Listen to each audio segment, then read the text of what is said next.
What's up, you guys? We're going to be going over Quay's meet and how we were able to come out with a 7.5 kilo meet PR. We were able to hit a 5 kg squat PR, a 2.5 kilo bench PR, and then match her all-time best on deadlift and have room in the tank. So really was a great meet, and we're going to go over how we were able to do this, all the while coming into this meet feeling quite sick. Hope you guys enjoy.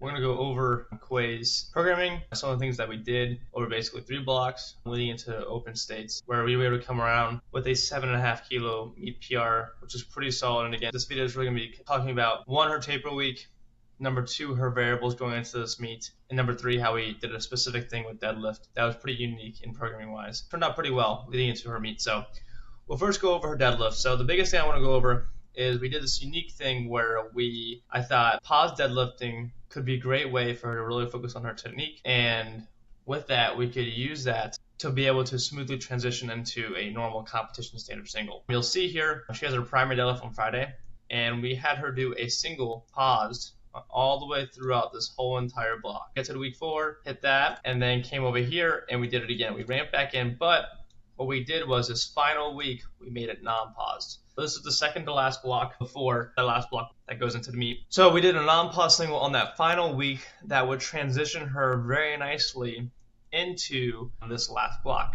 And these pause singles were going really well. Like deadlift was going pretty well.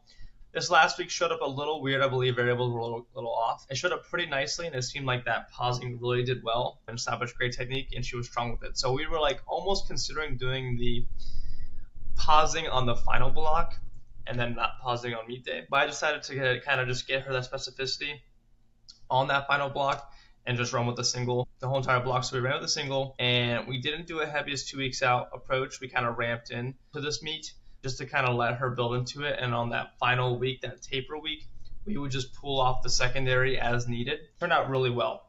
That was essentially the unique thing about her deadlift, is that we were able to build some good momentum by utilizing a variation, still keeping load high by keeping it a single, intensity specific work in there, and then kind of using that variation to smoothly transition into a competition specific deadlift that turned out really well on meet day.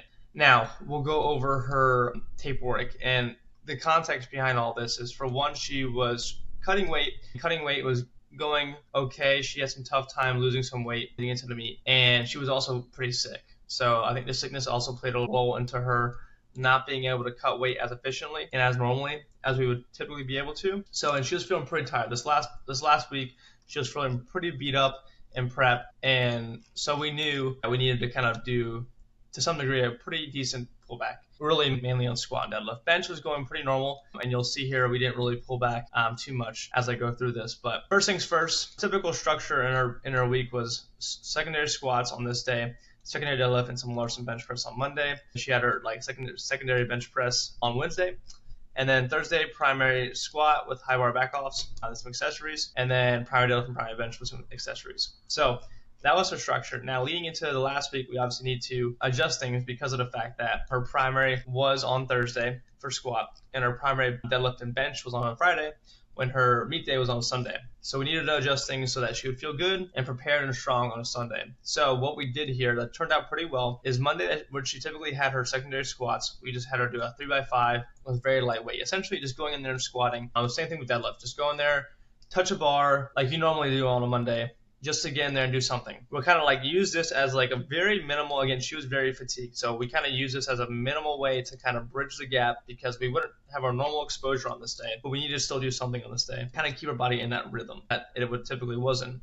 Then on this day, we had some Larson bench press, and then we went ahead and did Larson on this day as well. We had our typical bench on Monday, and then we had her bench on Wednesday. We moved her secondary 2-count pause and 3-count pause benching onto Friday.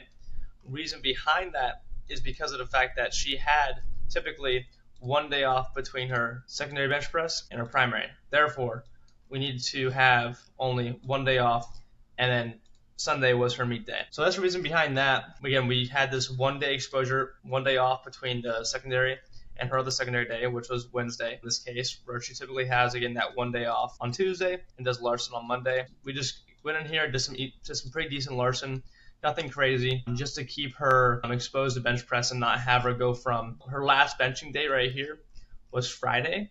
So she would have gone Saturday, Sunday, Monday, and Tuesday off of benching if we didn't have bench on this day. So we kept some bench in there on that day and then did some bench on this day. So that was how we structured her real bench taper week fully. And then for squat and dead, her secondaries, you'll see we did a 1x1 and then a 2x6. So her typical secondary was a 3x1 and then 2x6 and a 1x3. So essentially we just kind of took off two of those singles and made it a 1x1 with 253. So we kept the intensity relatively high. And then we did a 2x6 still at 226. Again, just pull off the intensity a little bit, but we kept a good amount of the volume and just took off that set of 3. And then deadlifts, because she was obviously she was pretty fatigued. We did a 1x1, basically just to give her that intensity exposure, and then a 1x5 just to kind of get her a little bit of rep work and kind of get minimal workload on meet week just to kind of get her exposed to deadlifts, keep that intensity high to keep that fitness high, pretty drastically reduce the volume and overall workload so that she would feel primed on meet day. And you'll see we did keep some of her accessories in. There's it's not zero accessories, but again, mostly blood flow related. And then she had meet day, and meet day went really well. I want to go over her results. Again, on the day, we ended up having to compete. We were going to compete 60, but she wasn't able to lose the weight. Mostly being sick was the main one that really took a toll on us. And there's a lot of variables going on in her life, and not motivated to compete. We almost decided to pull out of this meet. So again, all those things are painting a picture of we were, going into this meet just trying to go 9 for 9 and take what we have on the day because there's a lot of variables at hand. So we just decided let's just compete at the weight we're at. In hindsight, could we have maybe lost a day of? Possibly. But nonetheless, we hit 140, which is a 5 kilo meet PR. So I was pretty happy with that. And it went pretty well. She probably could have 142.5, and then she had 65, which was pretty solid. Moved well.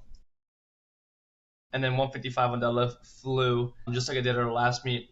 Again, the goal was just to go in, though, and hit what she could. We were very safe with her attempt selection because of the fact that she had a lot of variables going into this meet. We just wanted to make sure we got in there, got a win, got a 9 for 9 meet, walked away, satisfied with the result so we can get back to work. Overall, it was a pretty good day considering all things. We had a pretty unique deadlift primary structure that turned out pretty well. Her taper week, I went over how we kind of just reorganized her week so that she would feel good on a Sunday, which it happened to be that she did feel good on Sunday, which was really nice. And we had a good day even while being sick. So, sometimes it's just about going into a meet and taking what you have. And just because, you feel alone in the weather doesn't mean you can't compete and doesn't mean you can't have a good day. Props to Khue for coming in here and giving her best effort. And I'm very happy with the result.